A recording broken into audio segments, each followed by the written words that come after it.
Hey, good morning. Good afternoon. Good evening. Good night. Fourth meal. Peace to the gods. Peace to the gods. You know what I'm saying? Sadat X. Yes, I'm here. On Juan Epstein. Woohoo! Yes. What a treat, Cipha. Is it? I think so. I don't know. Why? What do you mean? He owes me per diem. Oh, yeah, I might owe some per diem money from back then. 2 days. So where does From Loud. is that? When did you do stuff for them? Oh, during Sadat's promo. Before tour? Little Kim. Okay. Y'all want the knowledge? Give us the knowledge. I'm going to give you the knowledge. Please do. Before Little Kim, before that call came for Little Kim, the Sadat X call came. And I went on the road with my friend here, Sadat X. Yep. California. Boot camp, alcoholics. Word. And one more group. Boot camp, alcohol, exhibit. Exhibit was there, hell yeah. And what was KMD? Was that? No, they it wasn't was there. like, you know who was there? Like Phil La Agony. Yeah, Phil was there. I remember people Phil. like that. And this is for Wild Cowboys time. This is album time. Yep. Yeah, I guess it was For solo, Loud. yeah. Yep. For Loud during Yep, Wild Loud, right, Cowboys. yep. And we went on this tour, like it was like this run in like middle of Cali. And I did like 2 or 3 shows, and for some reason got a call into the room and was told I had to go back home. Why? I don't know. Why'd you fire Cipha? I didn't do it. I think that was on Loud, man. I don't, because I was cool with it, you know what I'm saying? It was a strange run, though, because it was in the middle of Cali. And, you know, like, it wasn't L.A., and it wasn't, like, the Bay. It was just, like, a Random funny middle part. Yeah. No, I got fired in L.A., though. You did? I Did remember you, it was you LA. actually do any shows, though? 2. You did 2 shows. 2. We stayed at the Montrose, Yep. because I still stay there to this day. Because Every of that. time I walk in the lobby, I'm like, this is where Derek X. You know, the reason why I say Derek X, because when he checked in, you know, all week it was Sadat. But then I saw him checking at the hotel. And he's like, yeah, Derek Murphy. All right, no question. That's right. I said, oh, they use their real names. So where do we start with Sadat, Cipha? What do you want to do here? I'm telling you right now, I've told this to Pooh-Bah. I probably told you too. Brand Nubian is the reason why I am who I am. I'll tell you that right now. DJ-wise is Premier. And like, you know, Pete Rock. But knowledge-wise and what got me out of my just being boring and not into anything is Brand Nubian. With the knowledge they were spitting, alongside reading the autobiography of Malcolm X, is what changed my life at 15, 16 years old. You know what I'm saying? So Brand Nubian has always had a place. Plus, my mom used to deliver FedEx to Derek X. Derek Murphy. When he was Derek Murphy. Where does the story start for you, Sadat? Well, the story starts in the Bronx. You know, I'm right in the Bronx, Park Avenue, Melrose houses, Jackson houses. Then it went to New Rochelle. You know what I'm saying? Pops got a little better job, a little more money. Were you rapping in the Bronx? Or how Yeah, well, when I was in the Bronx, when we moved to New Rochelle, I was about 11. Okay. So, you know, I was seeing it outside. You know, I was seeing Maine dudes and all, and I was trying to rap, and I got up to New Rochelle, and I thought I was going to be the only one rapping up there, and I got up there, and it was other people rhyming. I was like, oh, wow. And so who were the people influencing you hip-hop-wise at that point? Was it just the whole culture being around you? The culture, but then, you know, I always been partial, like the Grandmaster Caz. Like, I always been partial to the Cold Crush Brothers, and particularly Caz. So that's basically my model. You know what I'm saying? If somebody said they modeled themselves after Sadat X, well, Sadat X modeled himself after Grandmaster Caz. That was always the one that I modeled and I followed the most. And to this day, I always tell him that when I see him. And so where did it start getting serious for you with rap? All right, well, it started getting serious. You know, I got up to New Rochelle. Then my pops bought me a little DJ set. And, you know, then Alamo moved up to New Rochelle because, first of all, Alamo Pops and my pops grew up together. I got baby pictures with Alamo. Here we go. You know what I'm saying? Gem number 1. You know, so, you know, we moved up there. I got a couple of turntables because my pops was tired of me scratching his joint up. And I had my little crew because first I was a DJ. I was DJ D-Rock. Then I was Kid Paradise. Then I started rhyming. You know what I'm saying? Yeah, The Alamo names was aren't DJ. horrible. Names aren't horrible. Honestly, as far as we always bring up everyone's old names and laugh at them, those are pretty decent. Yeah, that was a little something. Kid Paradise is pretty old school. Yeah, that was old school right there. And I started rhyming, man, and then going through the years and like through New Rochelle, it's big but not so big, you know. And you knew that the name around town was Grand Pooh-Bah. He was already out with Masters of Ceremony, so that was like you wanted to rhyme good to try to impress him. You know, so we would rhyming good. And one day he was like, yo, I heard you rhyme. He's at the store, so like, yo, Exactly. who was at the store? Exactly. Run over there and try to be rhyming incognito, but I knew that he was there or something. He was the only one from New Rochelle? It was him. Who was the other people in Master Ceremony? It was him. It was Doctor Who.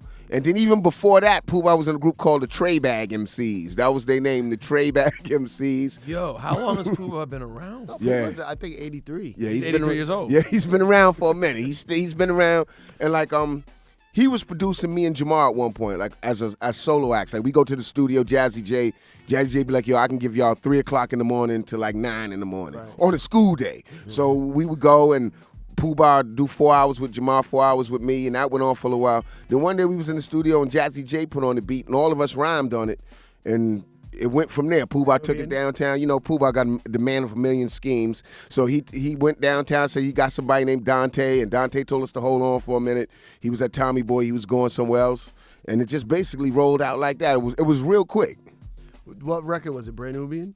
The first joint we did, it was something that didn't even come on. I think it was I Ain't Going Out Like That. That was a joint that Jay put up there, and then we did the album. So what about the name Brand Nubian? Well, we was at that time. Remember, it was like that conscious time when everybody was wearing the beads and the medallions. I remember one time we had to drive around with Pooh. He wanted this big wooden Martin Luther King head, so we had to drive around looking for that thing. But it came from there, like because we was Nubian, meaning black, meaning from Africa, and we was just thinking like that was our brand of music. So we just came up with Brand Nubian, and that was actually like one of the first names. It wasn't like a whole long thing. Like one day, and basically amazing name. Yeah, really. Jamar and Pooh, they thought of it. One day I just came and they was like, "Yo, we Brand Nubian." I was like, "All right, then we Brand Nubian." That sounds pretty good. Y'all hit it on the head. Mm-hmm. Were you?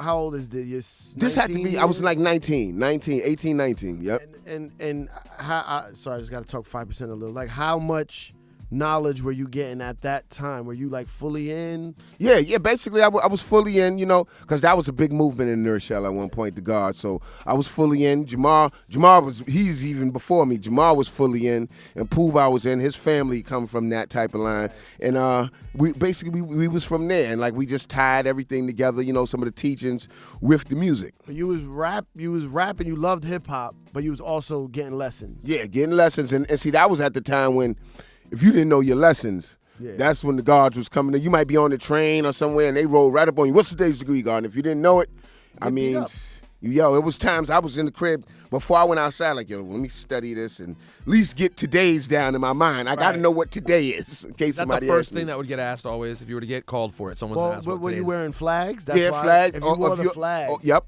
that was a main thing. Or the kufi, the kufi with the tassel. Yeah. If you seen somebody with that, like if I got on the train and I seen somebody with that kufi on, because if you wore the kufi, a lot of times that meant that you really knew. You know what I'm saying? Those was the ones that would sit there. So if I got on the train and I seen somebody with a kufi, I'd be like, oh, man, this is getting ready to get real. And if they see me and they knew that I was like, they'd come over to you. But, it just forced you, to learn. And now, somebody stepped to me, I was in a club, young, 18, and I had two flags on. And this kid came in the bathroom. He was like, why are you wearing that? I was like, I'm a 5%er. He's like, what's this? What's that? What's that? Yeah. They know. Yeah. And he ripped the flags off my chest. Yeah, that was it. They'll take it. I was like, what are you doing? He's like, you don't know the knowledge. I said, I'm new. I'm new. He's like, well, you can't wear the flag yet. Mm-hmm. Yeah, they would do that. Like, I should fuck you up. Yeah, they would He's do like, it. How new? I'm like, 3 months. He's like, you can't wear this. He's like, I should fuck you up, but I see that you at least trying to talk to me about it. Mm-hmm. I was like, what is this? And then that guy went on to be your father figure. Tracy Morgan. It was Tracy. That was Tracy. That's our dad, Tracy. Right. Get well, Tracy. Well, hold on real quick. So during this time, how righteous are you living? Like, are y'all actually righteous all the time? Yeah, especially back then, because back then it was like, when you first get it. And because when you first get it, it's like, it's consuming, you know what I'm saying? So you trying to live out the full tenet of everything. So you trying to do everything straight, rigid down the line. So, I mean, we was living, like I was in the house preaching to my parents, like, this is not going to be served here, no pork, and I'm not eating out of this pan no more, and this and that. So it was pretty serious. Did you ever yell at your mom, Jesus is black? and your mom starts laughing at you and then put a pork chop in your face? Oh, all the And I time. say, I'm not eating this. And then your mom was like, well, then don't eat. Yep, my pops all the time be in the kitchen cooking pork chops and be like, yo, this smell good, man. You sure? My grandmother be like, you was raised on this. You know, you ate it when you was a baby. I was like, oh, gosh, here we go. So you guys start right away, start working on the album? How did it work out? Or did you put out a single first? We did that song in Jay's. Then we did a song called Feel So Good. Of course. We put that out. This is all pre-deal? This was around. Dante said the whole Yeah, lot. like somehow Dante and Pooh had worked out a little something where, Interesting. you know what I'm saying? Them two was always in cahoots. Probably a money deal. You know, Dante's always staying it. So him and Pooh worked something out. And then all of a sudden, I just remember we did the song, and they called me and was like, yo, we doing a video. So we did the video. And then a little while after that, we was working on the album. You know, Dante was like, yo, y'all got to hurry up, get the album done, this and that. So we just went to the studio and started knocking it out. Is it a contradiction of terms if you're super 5% or hardcore? Like, aren't white people sort of part of, wait, hold on, Cipha, I always get confused. 85, Dumb, Deaf, and Blind. The 10, aren't they the bad, Wicked 10? What Bloodsuckers of the poor. Yeah, it's supposed Not to all be. white people. Just the 10%. Just the are 10%. that. There are 85.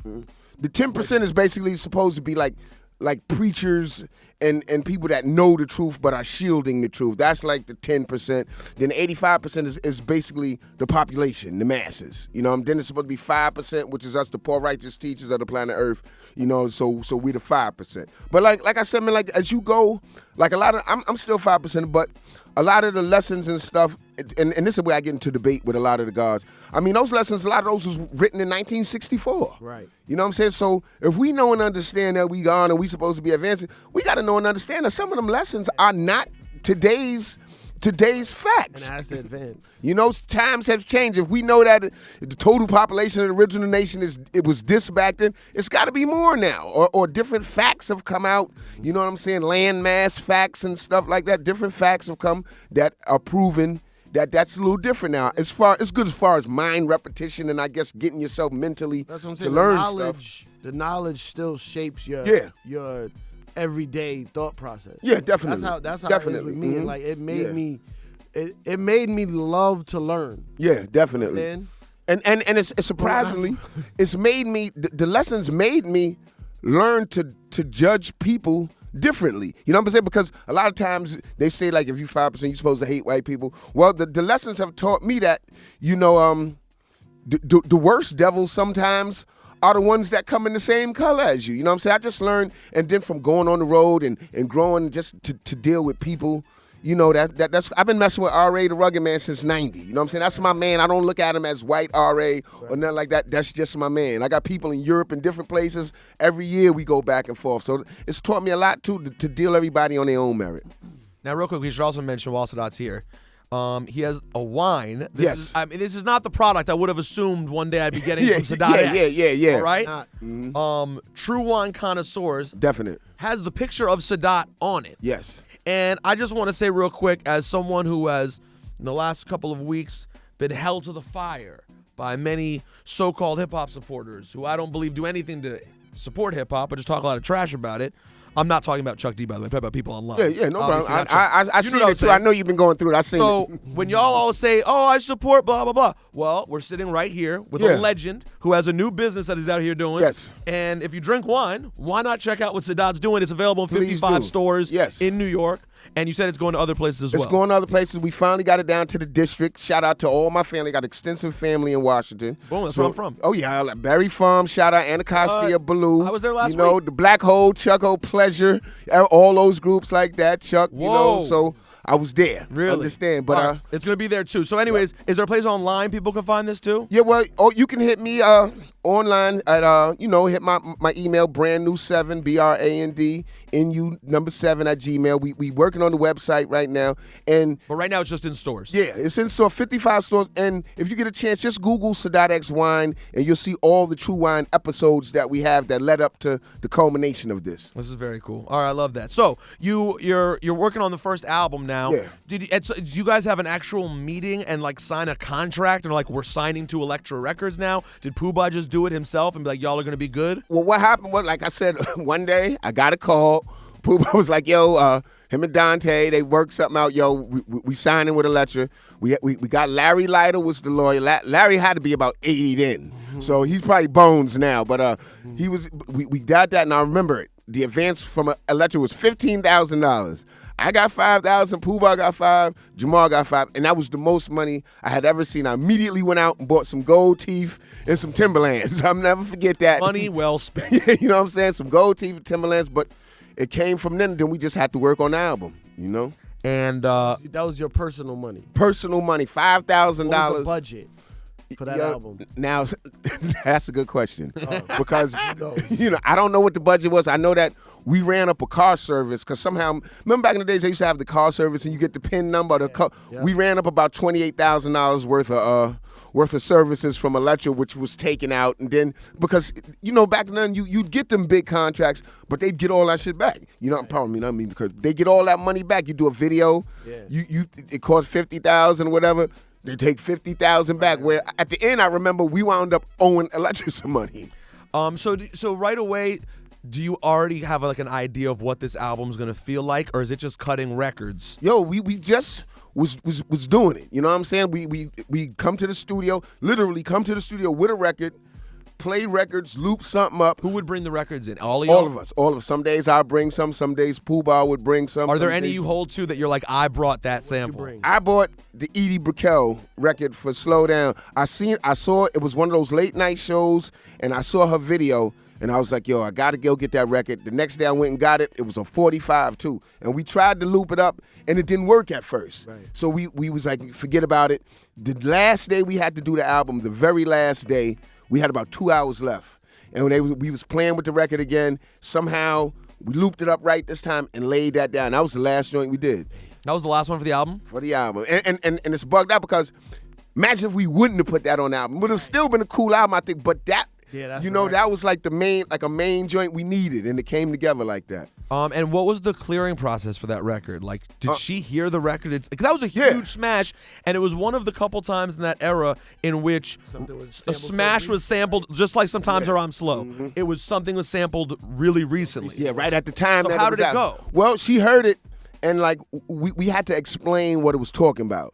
Because, she didn't know. She didn't know what jumps were? Yeah, she didn't know. So we had to explain that this is basically an anti-crack record. It's not promoting crack. It's anti-crack. We're not talking about violence. And she went with it. Like when Pooh-Bah used Sunshine for Roy Ayers, I think Roy wanted like $3,000 in an organ or something like that. So that's what we gave him. Some different stuff like that.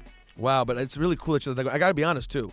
I haven't gotten that 45 yet, and it's it's not rare, but it's much more rare than you would think. Right. It's one of those records that every time I walk into a store, I see Edie Brickell, all of her artwork looks the same. It's all that like cartoony, all looks the same. And it's never that record. Right. It's always some crap that I've never heard of. Mm-hmm. Now, by the way, Edie Brickell, as you well know, went on to marry Paul Simon right after that. And then recently, they hadn't gotten to a scrap. They were scrapping. They both got arrested. Word. Did you hear that? I heard serious. Paul Simon and his wife. I didn't know it was her. Yeah, they're still married. Mm-hmm. And I'm like, how did that happen? Like, you don't have your first flare up when you're 72 years old. Word. She's now like 40 something. Paul was going for it that day. He was like, I'm not going for that today. I want to hear it. She's like, I'm tired of your bullshit songwriting. Shut up.